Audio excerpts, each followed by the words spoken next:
Na mtazamaji, karibu sana katika kipindi cha Harakati, na kama ilivyo ada, kama ilivyokuwa kawaida yetu, sisi watu tunazunguka, tunakwenda sehemu tofauti tofauti, tunazungumza na wafanyabiashara, wajasiriamali, wale ambao wameamua kujiajiri wenyewe na kujipatia kipato kilicho halali kabisa.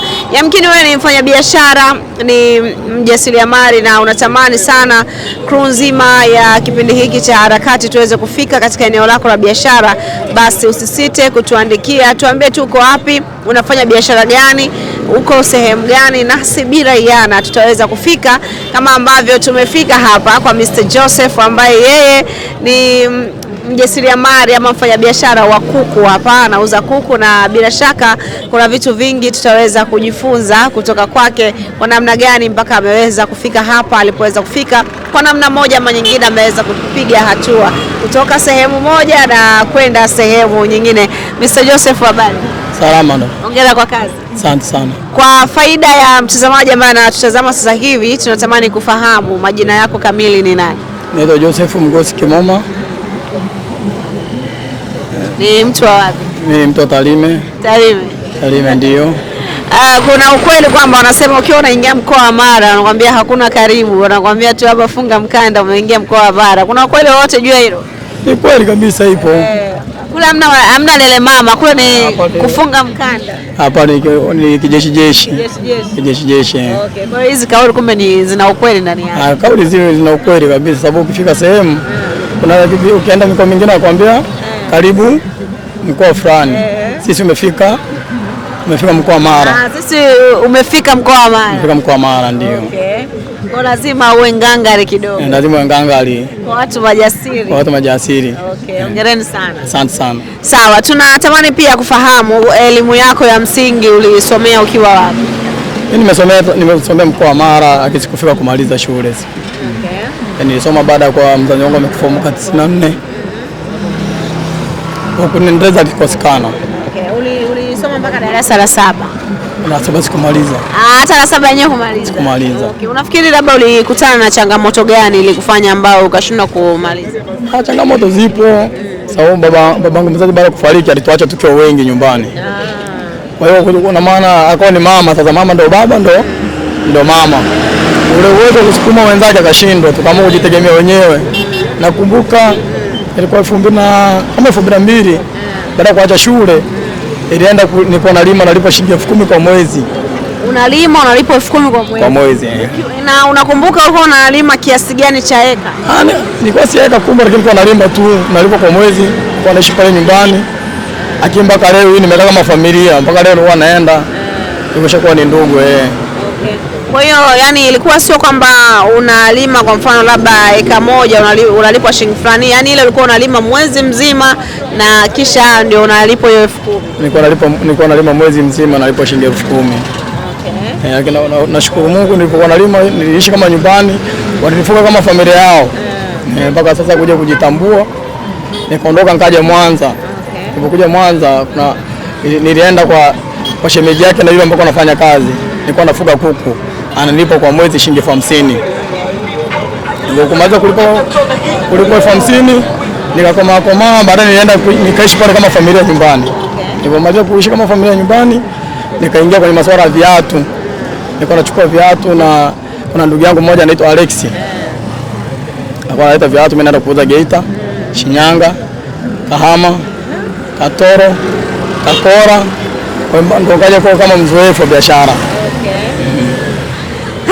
Sawa, tukirudi kwanza nyuma kidogo, umesema Mwanza. Mwanza ulikuwa unafanya shughuli gani?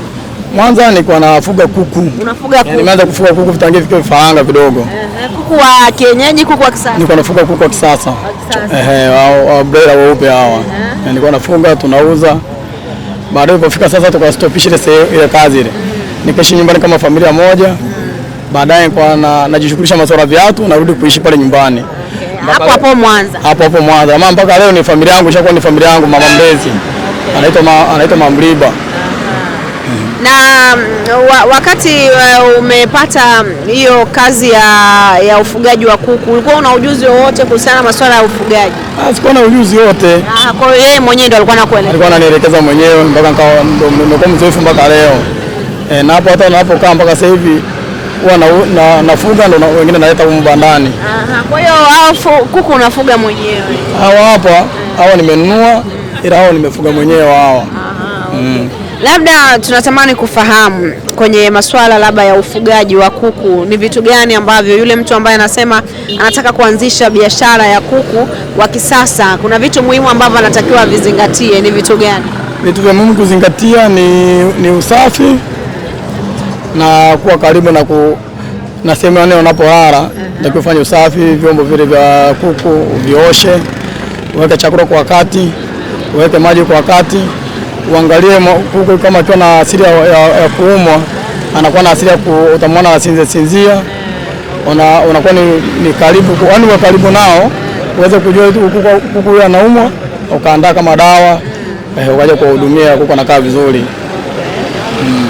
Sasa kwa mtu ambaye ndio anaanza sasa hiyo biashara, kama ambavyo umenieleza hapa kwamba ukimwona labda ana dalili za ugonjwa unatakiwa umsaidie kumpa kama hivyo dawa. Sasa hata utajuaje kwamba anaumwa ugonjwa fulani? Na sina taaluma hiyo ya kujua kwamba huyu kuku ana changamoto gani ya afya. Utafahamu sababu anakuwa si mchangamfu. Ni kuku ambaye anakuwa ni amenyong'onyea.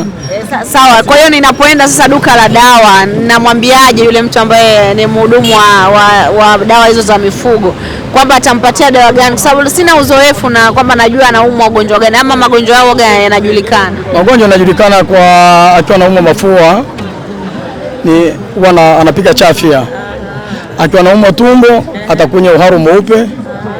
Akiwa kuna uharu mweupe, kuna uharu wa rangi ya ugoro. Unajua kuku anaumwa, utaenda kwa wale madaktari duka la dawa. Utamueleza zile dalili unazoziona kwa kuku. Utamueleza dalili. Maana kuku wangu labda katika kunya kwake anakunya mavi ya hivi, na wewe anakunya rangi fulani, na wewe unakunya rangi fulani. Hayo mwenyewe atakuwa anafahamu, atakupa dawa. Sawa. Sawa, haya tukisonga mbele, umeniambia kwamba baadaye pia uliweza kufanya biashara ya uuzaji wa viatu.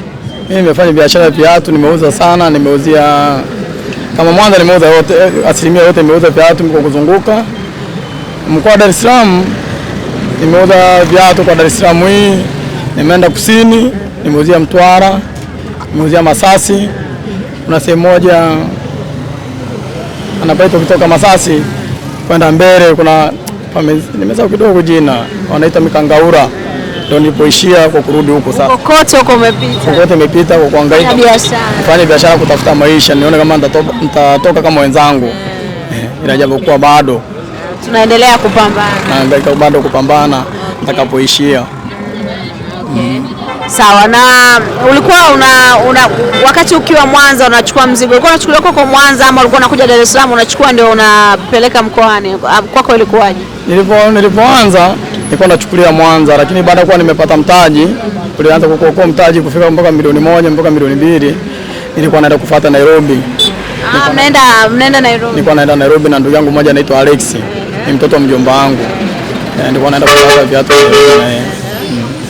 Ndio nimeuza. Baadaye Dar es Salaam, kufika Dar es Salaam kuna kakaangu mmoja anaitwa Arquin Masubo. Popote alipo ananisikia. Ndio kuja kunichukua Tarime kunileta Dar es Salaam. Nilipofika Dar es Salaam alinitafutia ajira bandarini. Nilikuwa nafanya bandarini kazi ndogo ndogo, maisha yanaenda. Baada ya kuwa sasa nilipokuja kufika umri sasa umekaa sawa, nikaamua kumwaga bana, nataka nijitenge sasa, na mimi nataka niwe na familia yangu sasa. Ndio kujitenga bado niko bandarini. Ila nashukuru Mungu, Mheshimiwa Magufuli alipoingia kidogo alitupunguza sasa wale ambao tuna leti halali. Ndio sasa ndio kuja kuingia kwenye masuala ya viatu sasa. Kwa ukarudi tena kwenye biashara yako ya viatu? Sasa nikarudi kwenye biashara ya viatu. Okay, baada ya kutoka bandarini. Baada ya kutoka bandarini nikaingia kwenye viatu. Kwenye viatu nimeuza, baadaye mambo yalipoingiliana nikaona nimechoka kutembea. Ulikuwa unatembeza? Nilikuwa naingia tu naenda na viatu na mwaga nauza. Ilikuwa shida ni mambo ya city kusafiri na maana barabarani kuna changamoto nyingi sana. Kwa kisafiri nimepanda sana maroli na mabasi kutokana na matatizo ya barabarani. Na umesababisha kwanza nipumzike kwanza, ndio maana ingia kwenye masuala ya kuku sasa.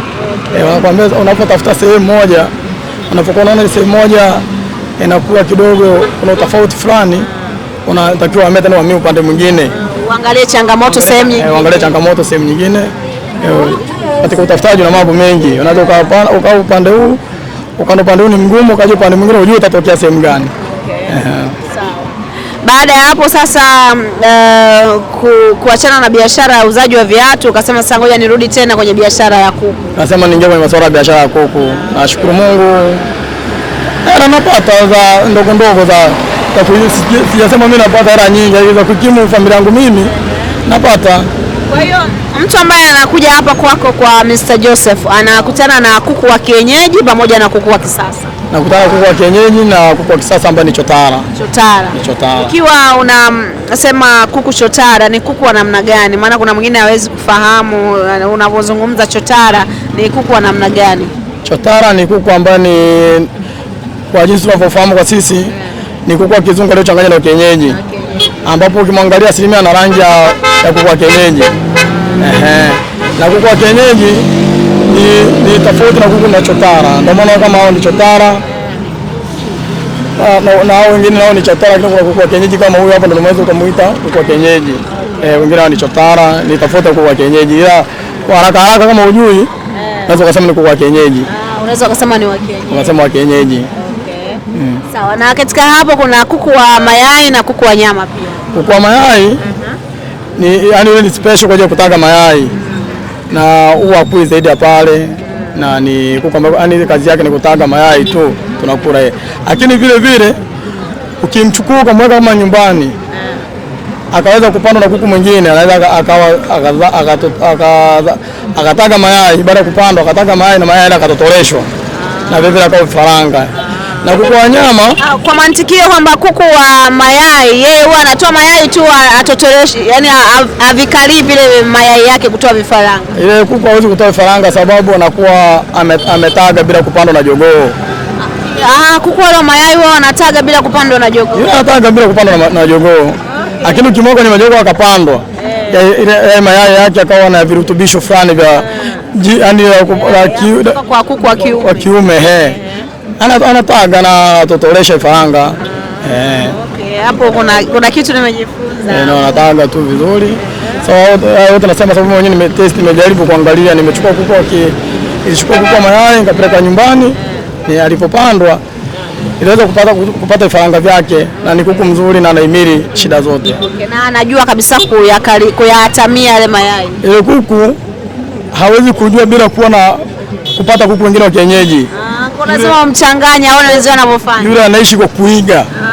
Kuku wa kizungu huyo. Kuku wa kizungu anaishi kwa kuiga. Kwa hiyo akiiga akiona mwenzake anavyofanya ndio atakavyoishi hivyo hivyo. Na atatoga.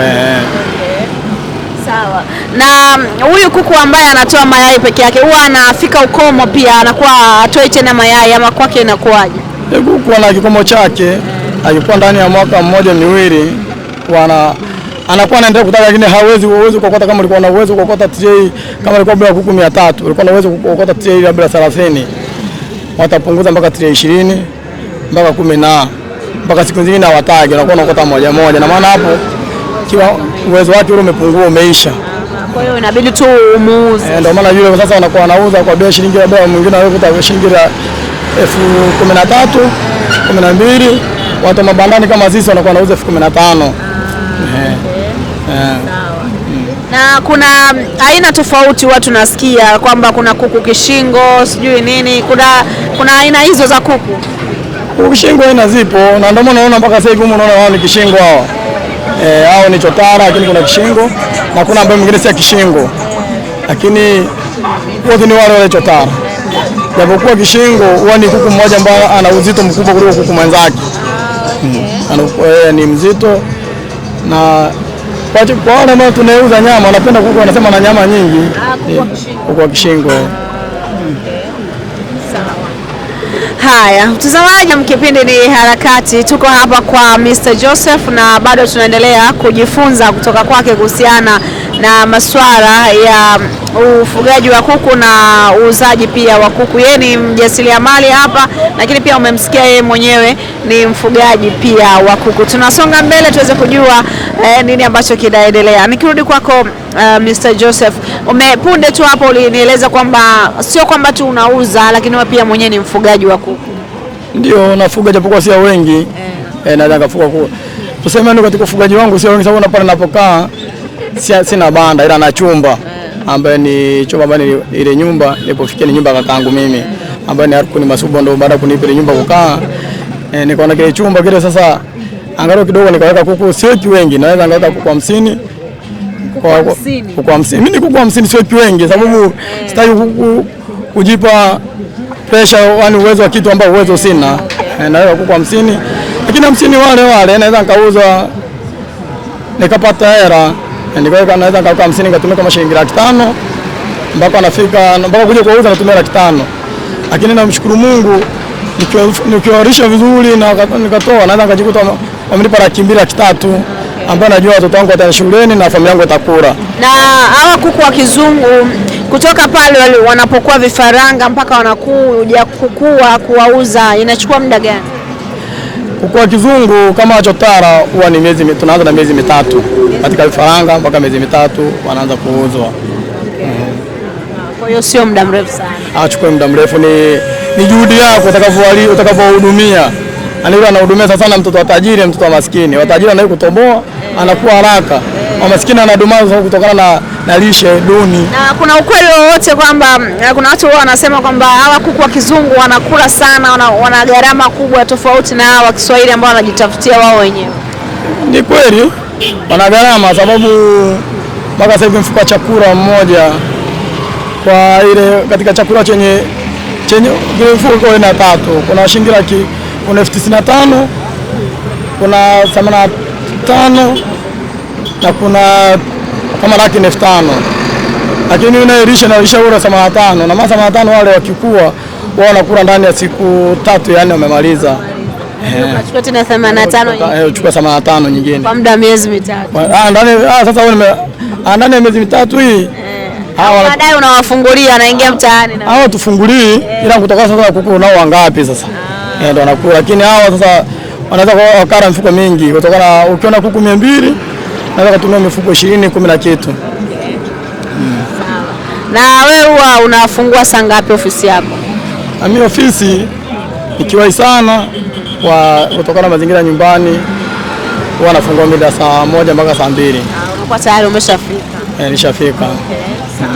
Na mtu akifika hapa kwa Mr. Joseph unakuta sehemu nyingine ukienda unakuta ukinunua kuku unapata huduma pia ya kuchinjiwa, kutolewa manyoya, kila kitu katia kwako.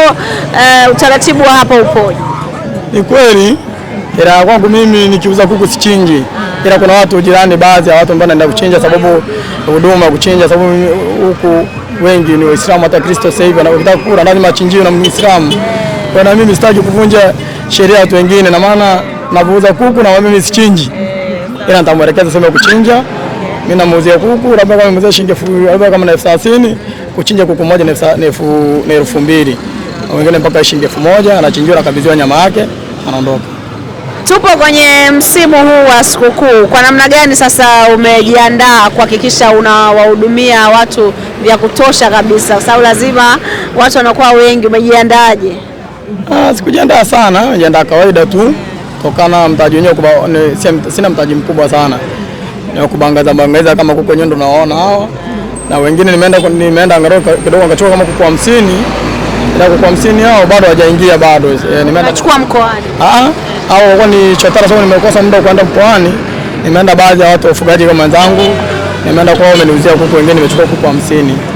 Ndio nahisi watakuja baadaye, nahisi kutakuwa jioni. Na bila shaka liko jambo ama yako mambo ambayo unajivunia kutokana na kazi ambayo unaifanya hii ya ufugaji wa kuku pamoja na kuuza pia. Kwa namna gani ambayo tunatamani kusikia ni jambo gani ambalo unasema kupitia kazi hii namshukuru Mungu nimeweza kufanya hiki, nimeweza kufanya kile? Bado Leo sema nimejivunia bila kusema nimejenga nyumba au nimefanya nini bado. Ila ndo bado najitafuta ila tuombe uzima. Ila baadaye naweza nikajivunia kwa baadaye baada kwa kile ndicho kipata sasa. Naweza nikapata hata kitu chochote hata kama ni kiwanja kinatosha. Najua katika wale ndio nao watajua baba ametunulia kiwanja. Ila kwa sasa hivi bado ndo naanza kujitafuta sasa. Hakuna kukata tamaa kabisa. Sikati tamaa. Sawa. Kuna vijana wale ambao wanahitimu masomo yao na baadhi yao wamekuwa wakihangaika wakisema ajira imekuwa ni changamoto, lakini mtu anaweza akajiajiri, akaweza akafanya kazi zake mwenyewe na maisha yakaendelea. Labda una kitu gani cha kuwashauri wale vijana ambao yamkini wengine wamekuwa wakichagua kazi kwamba kazi hii siwezi kufanya, mimi ni msomi nini? Una kitu gani cha kuambia? Cha kuwashauri ni kupambana, wasibague kazi. Kama niwe kutoka mkoa Mara kaja huku, mimi wasibague kazi. Mimi kazi yote utakayonipa mimi nitafanya, sababu nilitoka nyumbani niliaga na kuja kutafuta maisha. Kwa mimi hata ningeambia kwa mtaro ile ninachokitaka kitu patikane, nipeleke nyumbani waweze kula, na maana nisiibe cha mtu, kuiba cha mtu dhambi. Siibe cha mtu, nitafute kwa jasho langu mwenyewe ili baadaye hata wale ndio nao watajifunzia kwangu.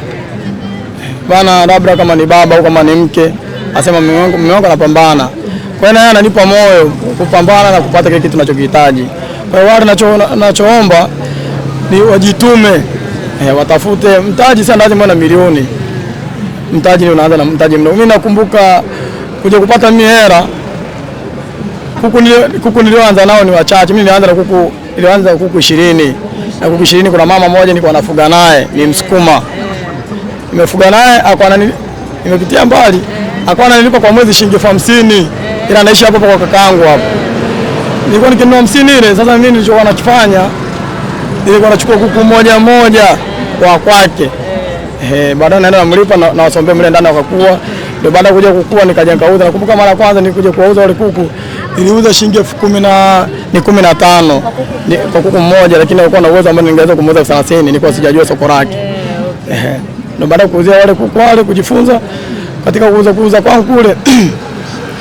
Nikaja nikajikuta na kwa mzoefu, nikapata na watu ambao sasa wananunua, ndio chanzo cha kwa sasa kuzoea kuuza kuku sasa. Nikaja nikajua faida ya kuku ni nini na hasara ya kuku ni nini. Kwa hiyo na maana katika vijana wenzangu wapambane, hauna kazi ni bora uende mtu akuajiri upate chanzo cha kupata hela kuliko kuchukua cha mwenzako. Bila kufanyia kazi. Bila kufanyia kazi ni kosa hakitakiwi. Na tunapoelekea ukingoni, Mr. Joseph, kuna yule ambaye anasema mimi naipenda sana biashara ya kuku, labda kwa mtaji mdogo ambao anaweza kaanza nao, anaweza kaanza na mtaji wa shilingi ngapi, au anaweza kaanza na kuku wangapi angalau na yeye akaanza hii safari ya uuzaji wa kuku? Kwa mtaji mdogo si lazima afuge chotara au kuku wa kienyeji. Kuna hao kuku ambao wanauza vibandani, hao tunanunua wanauza kuanzia shilingi 3500, 3000 ambao ni wale chotara wadogo wale. Wale anaweza kawa kama ana shilingi, anaweza akawa na shilingi 300 au tufanye 400. Ataenda tapiga hesabu, ataenda kwa yule aliofuga wakiwa wadogo sasa. Ambapo kuku mmoja anauzwa kwa shilingi 6500, 6300. Asa mbona mimi rangu nilionayo shilingi ngapi? Unapiga hesabu bana, nataka labda kuku 20. Utapiga shilingi 6 mara 20. Atakayokuja kama itakuja na 200, kama itakuja na 80, utachukua wale kuku wale utapeleka bandani kwako. Utanunua mfuko mmoja, utaanzia mfuko mmoja, utanunua marando, utatandikia chakula, utatandikia chini wale. Walale. Kuku wale watakuwa utaangalia kimo chako. Sasa kama ulinunua 6300 ukapiga na mahesabu ya chakula cha kuku, ni ambao utapiga mahesabu kuku ni kimuuza shilingi 25 au 15, na maana kwa rangu imeshadha labda kama shilingi 50. Kama ulitumia shilingi 300 au tufanye utumie kama 500. Katika 500 ile kadhaa 200 tayari ushapata 700. Katika 700 ile ndio mwanzo sasa mtaji kukua. Mtaji kukua. Sasa lazima uende kusema bwana nataka nifuge kuku au usifuge. Wewe nenda yule aliyofuga ameshapewa chanjo zote. Wewe nenda sasa kamkuze mwenyewe. Na huwa inatokea kwamba kuna siku unaweza ukakaa kuanzia asubuhi mpaka jioni asitokee mteja yoyote. Yanatokea lakini ni mara chache, lakini usemeti usiuze. Si kweli. Utauza mmoja, utauza wawili, siku zikawa nzuri utauza hata watatu. Maisha yataenda 3 kwa kuku watatu ni hela ni nyingi. Ukipata 15,000 imetosha. Ukiacha nyumbani wakale 5,000 unaweza kutunza 10,000. Watoto wamekula na anaenda shule. Watoto wamekula, wameenda shule. Mr. Joseph, ni kushukuru sana kwa muda wako ambao umeweza kutupatia, na tuseme siku nyingine tukipiga hodi usisite kutufungulia. Karibu sana dada. Nimefurahi sana kuwaona. Japokuwa nilikuwa nakuwa mzito. Nimezoea, nimefurahi tu. Sawa. Na mtazamaji, sisi tunafika tamati kipindi hiki cha Harakati, na tulikuwa hapa kwa Mr. Joseph ambaye yeye ni muuzaji wa kuku lakini pia ni mfugaji wa kuku, na kuku wake ni wazuri na ni bora kabisa. Ukiwaona hivi yani wanavutia. Tuseme asante, na kama wewe ni mfanyabiashara, ni mjasiriamali na unatamani sana kipindi hiki crew nzima kipindi cha Harakati tuweze kufika, basi usisite, tuambie uko wapi, unafanya nini, nasi bila iana tutaweza kufika kama ambavyo tumefika hapa kwa Mr. Joseph. Mimi ni Anna Peter, nyuma kamera ni Michael Dustin. Kwa heri kwa sasa, nikutakia utazamaji mwema wa vipindi vinavyoendelea. Bye bye.